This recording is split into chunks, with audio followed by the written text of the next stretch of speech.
This programming is sponsored by the UH Health Family Care Center, offering primary care and behavioral health services on the University of Houston campus. Health insurance plans including Medicare and Medicaid accepted. New patient appointments and more at 832-UH-CARES.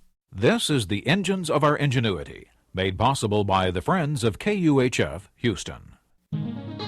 Today, guest scientist Andrew Boyd persuades us.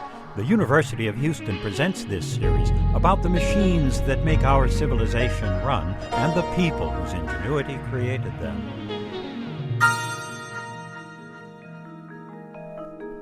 Every day we're faced with people who want to persuade us. Salesmen want our money, politicians want our vote, and our children want to stay up past their appointed bedtime. We put up with it because, well, it's just part of life. But to the ancient Greeks, persuasion was more than a nuisance. It was a highly respected skill, something to be studied and perfected. The term used by the Greeks was rhetoric, which today not only refers to persuasive communication, but communication that is overly complex or pretentious.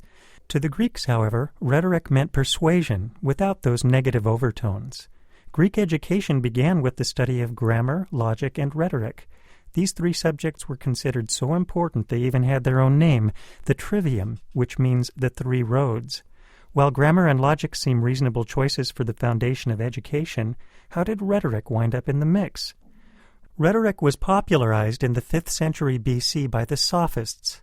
The Sophists began as a respected group of educators paid to teach rhetoric as a practical skill useful in a democratic society. But as Sophist rhetoric evolved, it became more and more focused on winning an argument to the exclusion of all else.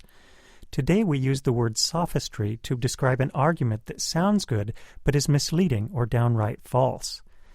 Sophist rhetoric was attacked by Plato, who believed in arguments based on logic. To Plato, logical arguments led to truth, a far nobler goal than simply winning an argument. But it was Plato's greatest student, Aristotle, who would fashion a respectable vision of rhetoric that would dominate Western thinking for the next 2,000 years. Like Plato, Aristotle firmly believed that logic was absolutely essential when constructing an argument. But he went further, emphasizing things like appealing to the emotion of listeners, good presentation skills, timing, and how the mood of an audience influences what they hear. Where Aristotle differentiated himself from the Sophists was in his focus on the process of creating a persuasive argument, rather than on winning at all costs.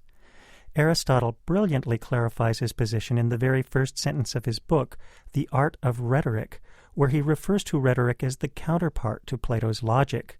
Logic is required to find truth, but rhetoric is necessary to communicate truth. Here we see why rhetoric is viewed as so essential to Greek education. Persuasive communication isn't an unpleasant afterthought. It's a vital part of bringing ingenious ideas to life. For those of us accustomed to letting the facts speak for themselves, especially scientists and engineers, perhaps there is a lesson to be learned from the Greek emphasis on rhetoric. So much of what we hear today should not be called rhetoric. Communication and truth must be made to go hand in hand. It is in this sense that communication is as important as the message we carry. I'm Andy Boyd at the University of Houston, where we're interested in the way inventive minds work.